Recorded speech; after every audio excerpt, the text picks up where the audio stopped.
This is an NBC News special report. Good afternoon, Religious Studies 12. I'm Amy Lee, and tonight on this special report, we'll be discovering the real story behind black magic communities. Black magic has traditionally been referred to as the use of supernatural powers for evil and selfish purposes. Though the idea of black magic has been skewed due to inaccurate commercial interpretations, let's go to Eileen Liu reporting live from Haiti for more details on this practice. Thanks, Amy. I'm here in Port-au-Prince, Haiti, where conjuring up the dead is a popular ritual amongst the voodoo community. I'm here to investigate the biological underpinnings of the Haitian zombies. Let's take a look at the history of this religion and practice.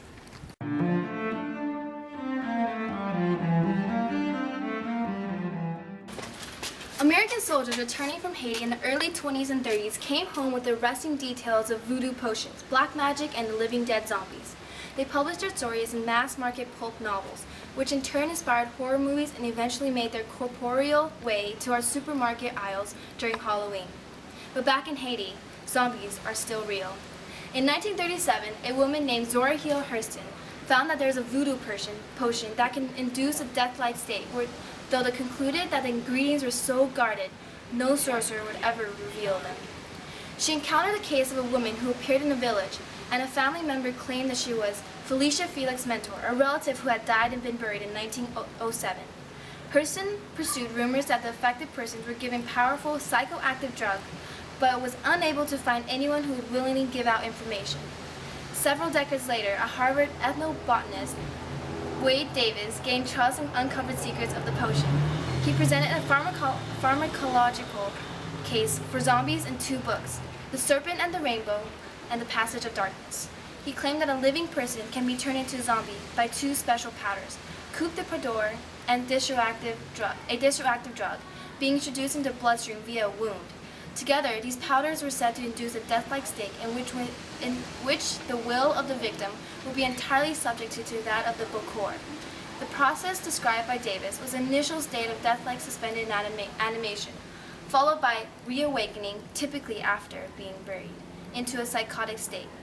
Societal reinforcement of the belief was hypothesized by Davis to confirm for the zombie state, and such individuals were known to hang around in graveyards, exhibiting attitudes of low effect. I was fortunate enough to meet with Davis in person, asked about this phenomenon. We're at Wade Davis's house investigating more on the Haitian zombies. Hi, I'm Eileen. Dr. Wade Davis, nice to meet you. I scheduled an interview. Oh, of course, come in.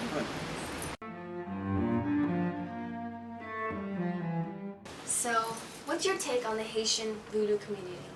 Well, the first thing you have to do when you even begin to try to understand a phenomenon like the Haitian zombie, which is just one thread woven across the fabric of this amazing culture, is sort of like eliminate your consciousness from all the preconceptions. The preparation contains various Whitman sampler poisons, showcasing the diversity of Haitian flora and fauna, which includes Dalterius germonium, pufferfish, velvet bean, cane toad, Paniolan boa, bearded fireworm, cashew leaves, tarantula, and the bones of a human child.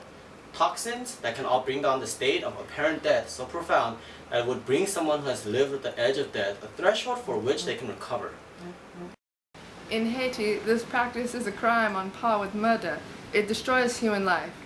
Being a zombie is not something physical that happened to you, it's something spiritual. A zombie is somebody who has misbehaved. In fact, somebody that in many other societies, this person would have been condemned to death. Our society, like every society, has decided that some criminals are intolerable. Voodoo doesn't believe in killing people. So this is why even that person considered a criminal is not killed. We move from him or her that desire of committing bad things, and this is what zombification is all about. In recent years, as more and more non-Haitians have become interested in voodoo, visitors without much time in Haiti have misunderstood and sensationalized the use of human bones in the tradition.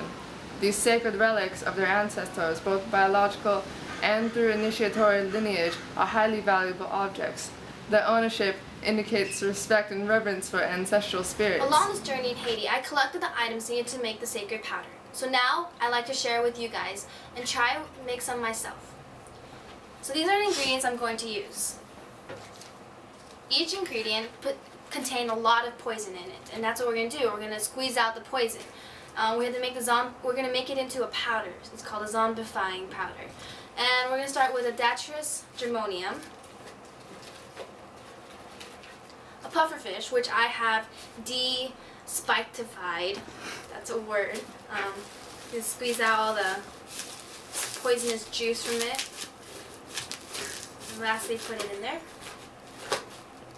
A velvet bean, a cane toad, which we're not going to put in because cane toads are really big. Just going to squeeze out some of the coating, the poison coating.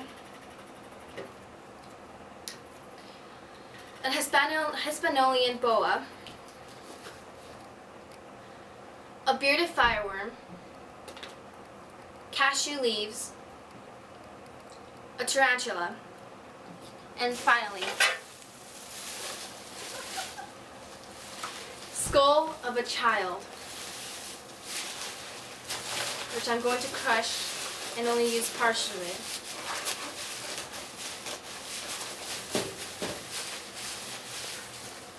Now, it's a powder, so we have to mix it together and grind it and make sure that everything becomes sand-like, you know, so that you can place it on yourself and spread it across the body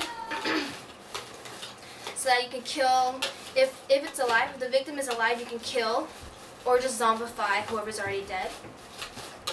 Immediately after soaking in the toxin, the body will react and eventually turn into a walking dead. So, that's how you zombify. Again, I'm reporting live from Haiti. I'm Eileen from the deep roots of Haiti again. Back to you, Amy. Thanks, Eileen. Now we go to Brian, reporting live from Indonesia. Thanks, Amy. Black magic here in Indonesia has been a huge part of the Indonesian community. Many people have and still do search out sorcerers and pay them large sums of money to place a curse on an enemy or enemies. Iman Santoso, one of Indonesia's most famous warlocks, who has been accused of killing over 100 people with black magic, claimed that he put a curse on our former president George W. Bush when he visited Indonesia by slitting the throat of a goat and a snake, stabbing a black crow in the chest, mixing their blood with spices and broccoli, drinking the mixture, and smearing on his own face.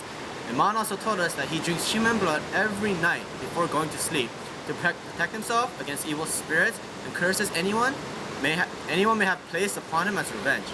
However, the Indonesian government has put out a new proposal just a couple of months ago to prohibit the practice of this religion.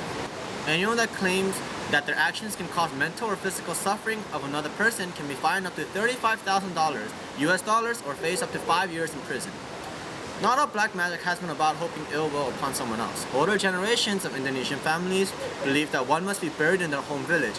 Thus, if anyone was to die outside of his or her home village, a master sorcerer would perform black magic to bring the dead back alive and guide it back to his or her home village. During this process, however, if anyone was to address the corpse by his name, the corpse would drop to the ground immediately and would not be able to walk ever again. Now is the only picture that has ever been found of this Indonesian practice. As you can see in this picture, the corpse is hardly supported and is guided by a master sorcerer who is walking behind the corpse, guiding it back home. Black magic was also used to help transfer corpses from one coffin to another. If a family could not afford a coffin for their loved one, the community would chip in a little bit to provide for a temporary coffin for the corpse to reside in. When the family finally had enough for a final coffin, black magic would be casted upon the corpse to have it walk from his temporary home to his final resting place. Again, during this process, if the corpse was ever addressed by its name, it would drop to the ground and never be able to walk again. Reporting live from Indonesia, this has been Brian Nam from NBC News. Back to you, Amy. Thanks, Brian.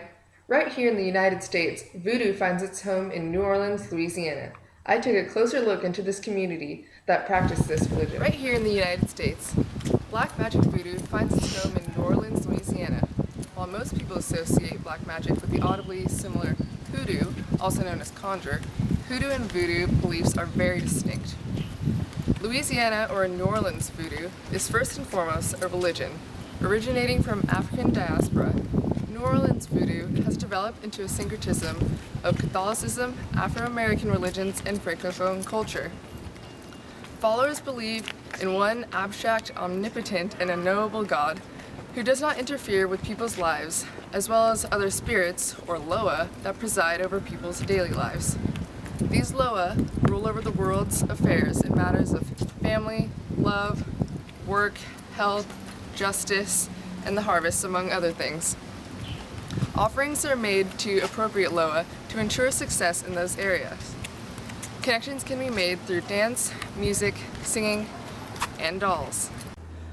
I met with Ursula, a New Orleans voodoo practitioner who showed me how to create and prepare a voodoo doll for ritual use.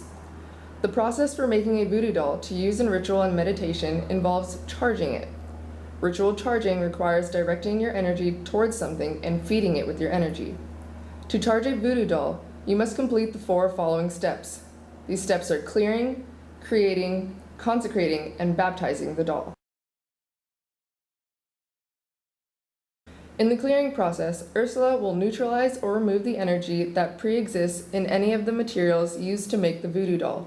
This allows for a clean slate to work on.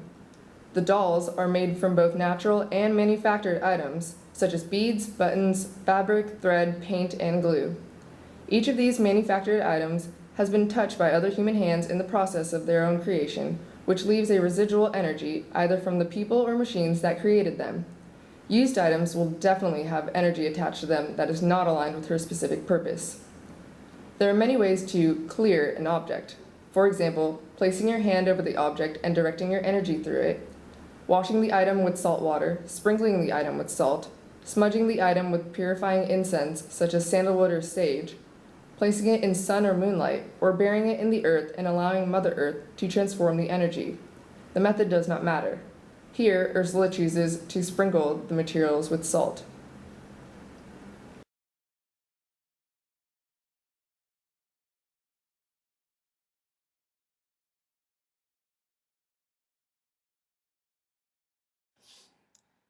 Next, Ursula creates the actual doll. The creation of a voodoo doll is a creative process that involves will and imagination. Ursula must change her mind state and channel her energy.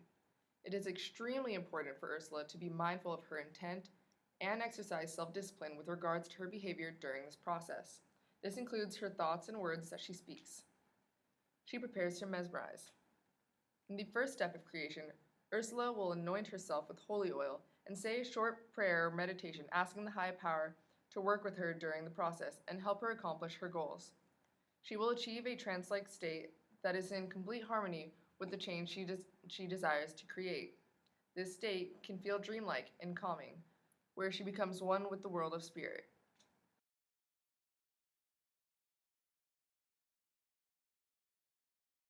The third step is the consecration of the doll. This process is broken down into 2 steps. First, Ursula will light a white candle, the color of purity, as well as sacred herbs or incense. Then the doll is passed through the smoke of the candle. This process is referred to as smudging, during which Ursula will repeat a sacred incantation 7 I times. hereby consecrate this voodoo doll with the powers of earth, water, fire, air, and spirit, that it shall be used only for good, according to my will and divine law.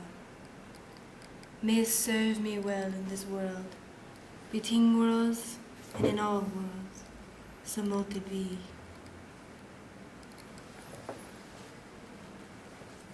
The act of consecration involves opening up to and tapping into the universal divine force from which all possibilities, solutions, and miracles are believed to emanate.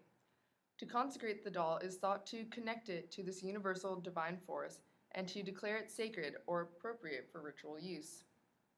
Consecrating the doll is believed to remove any negativity that may be attached to the doll, essentially purifying it.